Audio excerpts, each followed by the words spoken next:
Welcome to Luca is a Billionaire, where the only thing I invest in is your answers. You start by confirming the Xlsx app is installed and up to date. This prevents version conflicts.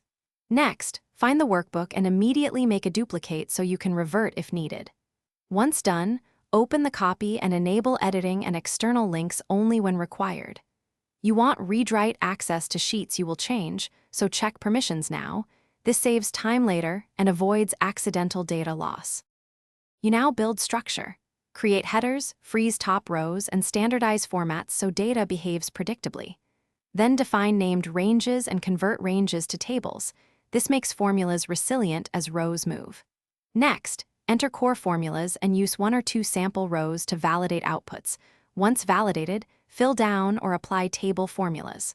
Also, insert data validation and conditional formatting where needed. You finish by forcing a full recalculation and reviewing key totals to confirm integrity. Then save versioned copies so you can track changes. Once satisfied, export to the format required and confirm export options like delimiters or embedded fonts. If something goes wrong, first check named ranges and formula precedents, then validate external links and data types.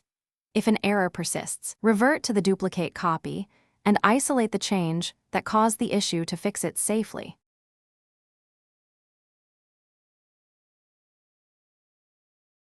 Thanks for watching and please subscribe. It's the best investment you'll ever make.